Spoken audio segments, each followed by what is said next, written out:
नाज़रीन, यूके ने पिछले 50 साल की तारीख में मुकम्मल तौर पर पहली बार अपनी इमिग्रेशन पॉलिसी बिल्कुल तब्दील कर दी है। और अब एक बहुत ज़्यादा कन्फ्यूजन पाया जाता है। बहुत से लोग बहुत कन्फ्यूजन का शिकार हैं कि आखिर ये नई पॉलिसी है क्या। तो इस वीडियो को आप एक समरी समझें, खुलासा समझें। बहुत मेहनत करके जो बहुत ही अहम चीज़ें हैं वो सारी की सारी इस वीडियो में मैंने इकट्ठी की हैं और इनको आपके लिए बड़ी आसानी से पेश करने की कोशिश की है। यानी कि अगर आपने ये वीडियो मुकम्मल देख ली तो आप इस नई इमिग्रेशन पॉलिसी को बड़े आराम से समझ जाएंगे और जिन मसाइल का आप शिकार हैं या जिन मसाइल से आप दो चार हो सकते हैं उनसे आप बड़ी आसानी से छुटकारा हासिल कर सकते हैं।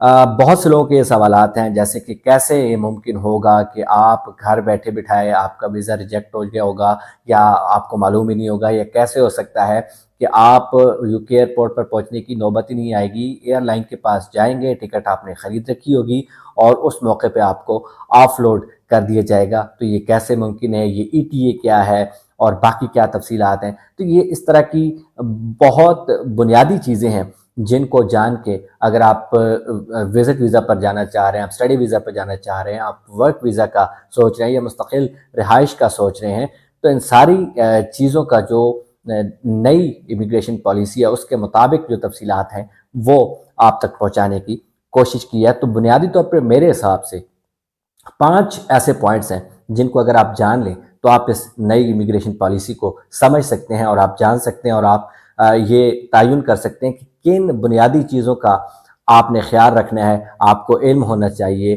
ताकि आप अपने लिए मसाइल पैदा ना करें। तो सबसे पहले तो मैं आपको ये बता दूं कि फरवरी 2026 से और फिर फरवरी में भी 25 फरवरी अहम है, ये तारीख है जब इतलाक़ हो जाएगा इन नई चीज़ों का, नई पॉलिसीज़ का, नए कवानीन का।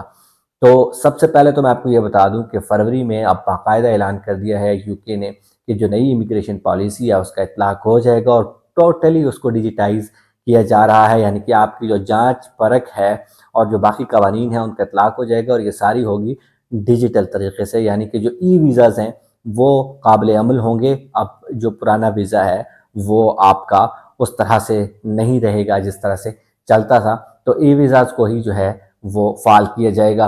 दूसरा ये है कि आपको डिजिटली जो है वो एनालाइज पहले कर लिया जाएगा कि आप इस काबिल हैं भी सही, ये यूके का कहना है कि आप यूके आएँ या ना आएँ इसका पहले ही तयन कर लिया जाएगा, आपकी बहुत सारी तफसीलात पहले ही ले ली जाएंगी। तो इसलिए हो सकता है बहुत से लोग हैं जो आ चुके हैं पाकिस्तान से जो है वो इंग्लैंड, या फिर जो स्पेशली जो इंग्लैंड से पाकिस्तान जा चुके हैं और पाकिस्तान से अब वो वापस आने का सोच रहे हैं और उन्हें 25 फरवरी के बाद आना है। तो कुछ बुनियादी चीज़ें हैं, आप गए तो उस हिसाब से थे लेकिन अब आपको वो करके आनी है, वरना आपको एयरपोर्ट पे मसाइल पैदा हो सकते हैं। तो सबसे पहले तो मैंने फरवरी का आपको बताया कि ये टर्निंग पॉइंट इसको कहा जा रहा है, एयरपोर्ट पर ही कंट्रोल किया जाएगा आपको, बजाय इसके कि आप जो है वो आगे जाएं, यूके पहुंचे और यूके पहुंच के आपसे कोई बातचीत की जाए। तो सबसे पहले तो ईटीए की बात चल रही है। ये ईटीए क्या है? तो ये इलेक्ट्रॉनिक ट्रैवल ऑथराइजेशन सिस्टम है।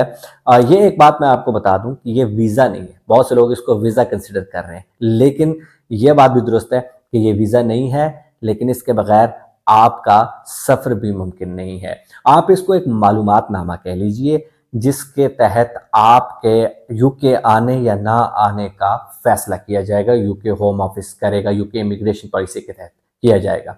यानी कि आपसे बुनियादी आपकी तफसीलात और मालूमात पूछी जाएंगी, आपकी ट्रैवल हिस्ट्री पूछी जाएगी, फिर आपसे पूछा जाएगा कि आपके आने के मकसद और इस तरह की जो चीज़ें हैं, ये सारी की सारी तफसीलात आप वहाँ देंगे ईटीए के थ्रू, और फिर आप इसके साथ इसकी फ़ीस भी जमा कराएंगे। 16 पाउंड इसकी फ़ीस है और कोई बहुत ज़्यादा आपको इंतज़ार भी इसमें नहीं करना पड़ता। और इसके बाद आपको अगर ईटीए मिल जाता है तो फिर आप 2 साल के अंदर अंदर किसी भी वक्त इसको इस्तेमाल कर सकते हैं। यानी एक बार आपको ईटीए मिल गया इजाज़तनामा तो फिर आप 2 साल तक इसके ज़रिए सफ़र कर सकते हैं यूके का, वरना आप नहीं कर सकते। तो ईटीए के बगैर अब सफ़र करना मुमकिन नहीं रहा। चाहे आप यूके में पहले रह भी रहे हैं, मुस्तकिल रिहाइश पजीर हैं, और फिर आप पाकिस्तान वैसे कुछ अरसे के लिए विज़िट कर रहे हैं और वापस आएंगे, तो फिर आपके लिए मसाइल होंगे, क्योंकि दोहरी शरीयत वालों को भी इसकी इजाज़त नहीं है। सिर्फ यूके के अपने जो शहरी हैं उनको इस्तिस्ना हासिल है, उनके लिए ETA ज़रूरी नहीं है और 25 फरवरी से इसका इतलाक हो जाएगा।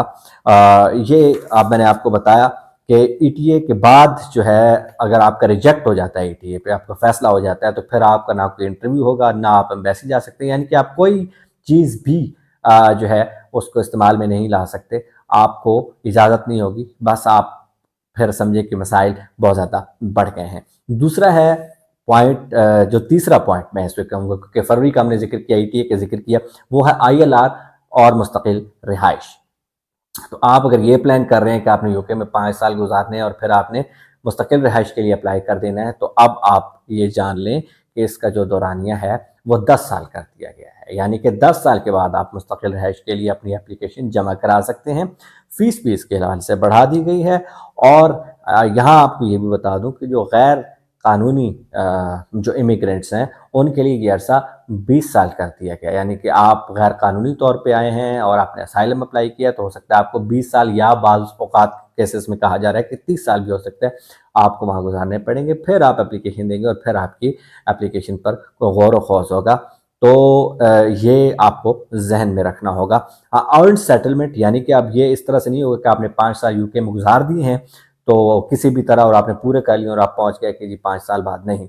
अब आपको बाकायदा 10 साल की अर्न्ड सेटलमेंट, यानी कि आपने बताना है मैंने टैक्स दिए हैं, मैंने कवानीन पे अमल किया है और मैं मुस्तकिल नौकरी याफ्ता रहा हूँ, बाकायदा काम करता रहा हूँ, सिस्टम पे बोझ नहीं था, फिर जाके आपकी जो एप्लीकेशन है उसको कंसिडर किया जाएगा। तो ये बहुत बुनियादी चीज़ें हैं जो आपको मालूम होनी चाहिए। अच्छा, एक और जो अहम चीज़ है वो चौथी, वो है इंग्लिश टेस्ट, क्योंकि बहुत से लोग ये समझते हैं कि आइट्स जो है वो रट्टा लगाने वाला टेस्ट है, तो वो रट्टा लगा लेंगे और इसके बाद वो जो है वो एलिजिबल हो जाएंगे। तो अब इसको B2 लेवल का कर दिया गया। आप कह लें कि इसको O या A लेवल की कम अज़ कम अंग्रेज़ी, यानी कि प्रोफेशनल इंग्लिश आपको आनी चाहिए। ये नहीं होगा कि आपको टेस्ट की बेस पे आपको उस तरह से जांच परख की जाएगी। तो बाकायदा ऐसी इंग्लिश जो स्पेशली स्किल्ड वर्कर वीज़ाज़ हैं या स्केल अप जो वीज़ाज़ हैं, उनमें बाकायदा इसका इतलाक बहुत ज़रूरी है। आपको B2 लेवल की अंग्रेज़ी आनी चाहिए। इसके लिए फ़ीस भी एक मैंने अलग पूरी वीडियो इस पे मैं कर चुका हूँ, आप वीडियोज़ में देख सकते हैं, बल्कि मैं लिंक बेहतर है कि उसका वो डिस्क्रिप्शन में दे दूँ। इसके लिए एक अलग वीडियो की है जिस पे आप देख सकते हैं कि किस लेवल का टेस्ट होगा, इसकी फ़ी कितनी होगी, और अब जो A1 लेवल का टेस्ट था उससे बढ़ के B2 लेवल का प्रोफेशनल बाकायदा आपको अंग्रेज़ी समझने की, ऑफिशियली इस्तेमाल करने की कम अज़ कम सलाहियत मौजूद हो, वरना आपको कंसिडर नहीं किया जाएगा और आपकी एलिजिबिलिटी की वजह से आपको वीज़ा नहीं मिलेगा।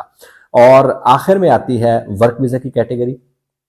अब आपके जो एम्प्लॉयर्स हैं यूके में, उन पर बहुत ज़्यादा सख्ती कर दी गई है, उनसे बहुत जांच, बहुत पड़ताल, और उनको बार बार पूछा जाता है उनके जो इमिग्रेंट वर्कर्स हैं उनके हवाले से, और फिर भारी जुर्माने इस हवाले से भी किए जाते हैं। यानी कि इस तरह नहीं होगा कि कोई वर्क वीज़ा पे आया है तो उसके एम्प्लॉयर को भी भारी जुर्माने होंगे, कोई मसला अगर वो करता है, और फिर उसको खुद को भी। और स्पॉन्सरशिप जो है वो इंतहाई महंगी कर दी गई है। तो इस वजह से इसमें ये भी बता दूं कि पहले से जो लोग मौजूद हैं यूके में, उनको बहुत ज़्यादा प्रेफर किया जाएगा, और जो आपका एम्प्लॉयर है वो भी अब बहुत सिलेक्टिव हो गया है। वो CV, आपके बाकायदा आपका ट्रैक रिकॉर्ड और इस बात का यकीनी बनाना कि ये बंदा बार बार जो आप स्विच तो नहीं करेगा, इसको वो देखेगा। तो ये वो कुछ पॉइंट्स थे जिनसे आपको आगाह करना था कि इन चीज़ों को मद्देनज़र रखते हुए आप यूके में अपना विजिट वीज़ा या अपनी मुस्तकिल रिहाइश या स्किल्ड वर्कर, जो भी जिस तरह से आप जाना आना चाह रहे हैं, आप इनको मद्देनज़र रखें और अपना जो सफ़र है, अपना जो मुस्तक़बिल है, उसको इस पॉलिसी के मुताबिक तरतीब दें।